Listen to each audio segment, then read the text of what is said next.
Oke guys, balik lagi sama gue Yudi Jatnika.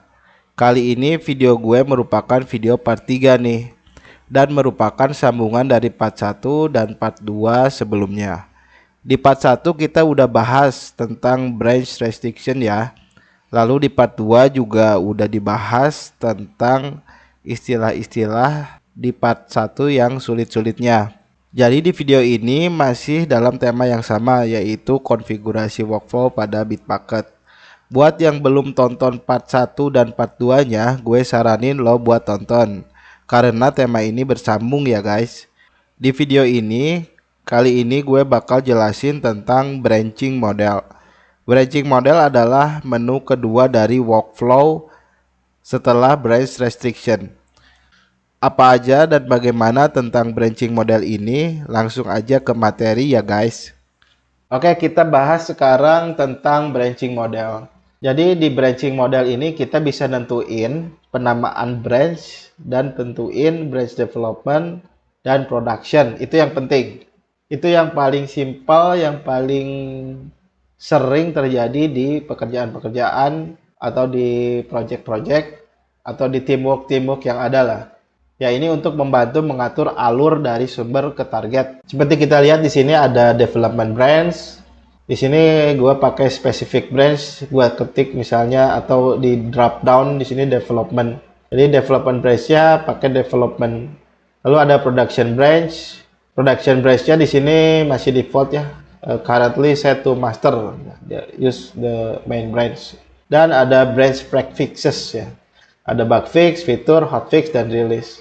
Ini ada sedikit penjelasan tentang masing-masing yang ada di screenshot ya. Yang pertama itu development branch.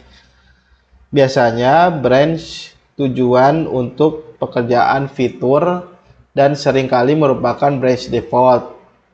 Penting untuk alur kerja pull request kemana branch fitur akan ditargetkan, misalnya ke main atau ke develop. Lalu ada production branch, biasanya digunakan untuk deploy release. Biasanya branch ini berasal dari development branch dan di-merge balik ke development branch.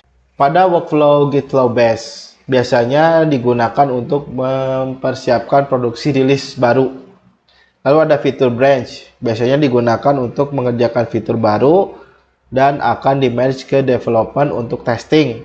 Apabila sudah selesai dengan cara pull request, misalnya fitur slash apa gitu, biasanya nomor tiketnya ya di belakangnya itu, misalnya tadi CAL strip 111 misalnya, ya sesuai yang ada di Jira gitu. Lalu ada release branch, biasanya digunakan untuk tugas rilis dan versi perawatan jangka panjang. Ini merupakan branch yang berasal dari development branch dan di merge ke production branch, misalnya release slash titik.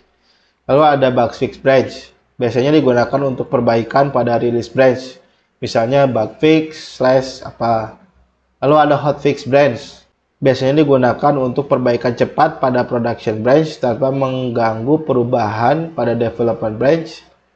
Nah, pada workflow Git flow base biasanya di merge ke development branch dan production branch. Nah, ini biasanya ditulisnya hotfix slash bla bla bla bla. Oke guys, kayaknya di part 3 ini sampai di sini dulu deh. Materi selanjutnya akan kita bahas di part 4. Jadi jangan lupa subscribe dulu biar nggak ketinggalan. Dan nantikan video part 4 gue.